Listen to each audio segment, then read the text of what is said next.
بسم اللہ الرحمن الرحیم۔ تقدیر اور اللہ تعالیٰ پر بھروسہ رکھنا۔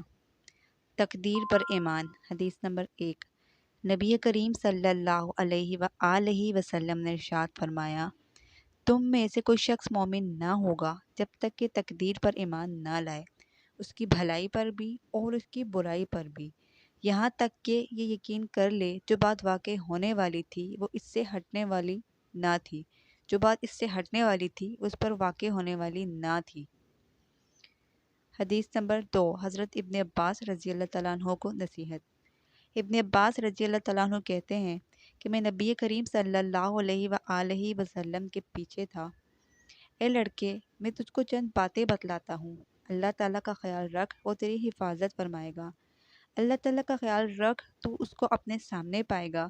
جب تجھ کو کچھ مانگنا ہو تو اللہ سے مانگ، اور جب تجھ کو مدد چاہنا ہو تو اللہ سے مدد چاہ، اور یہ یقین کر کے تمام گروہ اگر اس بات پر متفق ہو جائیں کہ تجھ کو کسی بات سے نفع پہنچا دیں تو تجھ کو ہرگز نفع نہیں پہنچا سکتے بجز ایسی چیز کے جو اللہ نے تیرے لیے لکھ دی تھی، اور اگر وہ سب اس بات پر متفق ہو جائیں کہ تجھ کو کسی بات سے ضرر پہنچا دیں تو تجھ کو ہرگز ضرر نہیں پہنچا سکتے بجز ایسی چیز کے جو اللہ نے تیرے لیے لکھ دی تھی۔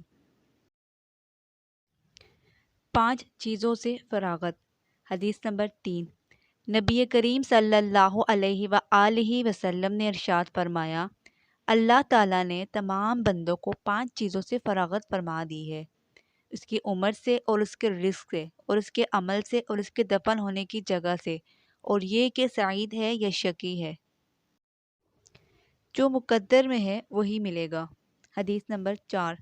نبی کریم صلی اللہ علیہ وآلہ وسلم نے ارشاد فرمایا، کسی ایسی چیز پر آگے مت بڑھ جس کی نسبت تیرا یہ خیال ہو کہ میں آگے بڑھ کر اس کو حاصل کر لوں گا، اگرچہ اللہ تعالیٰ نے اس کو مقدر نہ کیا ہو، اور کسی ایسی چیز سے پیچھے مت ہٹ جس کی نسبت تیرا یہ خیال ہو کہ وہ میرے پیچھے ہٹنے سے ٹل جائے گی، اگرچہ اللہ نے اس کو مقرر کر دیا ہو، وہی ہوگا جو منظور خدا ہے۔ حدیث نمبر 5۔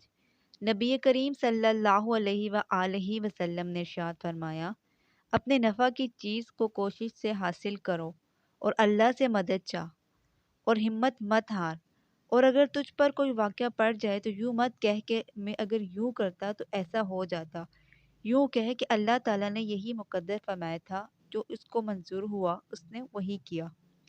سعادت مندی۔ حدیث نمبر 6۔ نبی کریم صلی اللہ علیہ وآلہ وسلم نے ارشاد فرمایا، آدمی کی سعادت یہ ہے کہ خدا تعالیٰ نے جو اس کے لیے مقدر فرمایا ہے اس پر راضی رہے، اور آدمی کی محرومی یہ ہے کہ خدا سے خیر مانگنا چھوڑ دے، یہ بھی آدمی کی محرومی ہے کہ اللہ تعالیٰ نے جو اس کے لیے مقدر فرمایا ہے اس سے ناراض ہو۔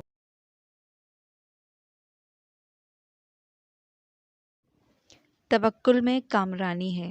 حدیث نمبر 7۔ نبی کریم صلی اللہ علیہ وآلہ وسلم نے ارشاد فرمایا کہ آدمی کا دل ہر میدان میں شاخ شاخ رہتا ہے، سو جس نے اپنے دل کو ہر شاخ کے پیچھے ڈال دیا، اللہ تعالیٰ پرواہ بھی نہیں کرتا، خواہ وہ کسی میدان میں ہلاک ہو جائے، اور جو شخص اللہ پر توکل کرتا ہے اللہ تعالیٰ سب شاخوں میں اس کے لیے کافی ہو جاتا ہے۔ اللہ کے ہو کر رہو۔ حدیث نمبر 8۔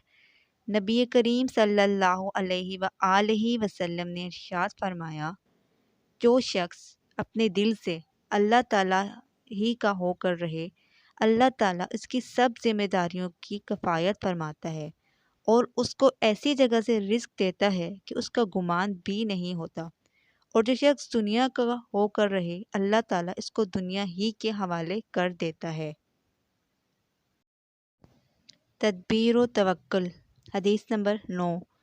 نبی کریم صلی اللہ علیہ وآلہ وسلم نے ارشاد فرمایا کہ اونٹ کو باندھ کر توکل کر۔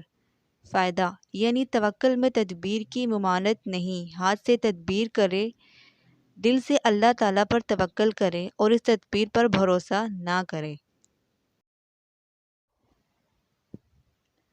تو علاج۔ حدیث نمبر 10۔ نبی کریم صلی اللہ علیہ وآلہ وسلم نے ارشاد فرمایا، ابو خزامہ رضی اللہ تعالیٰ عنہ سے روایت ہے کہ نبی کریم صلی اللہ علیہ وآلہ وسلم سے پوچھا گیا کہ دوا اور جھاڑ پھونک کیا تقدیر کو ٹال دیتی ہے؟ آپ صلی اللہ علیہ وآلہ وسلم نے فرمایا، یہ بھی تقدیر ہی میں داخل ہے۔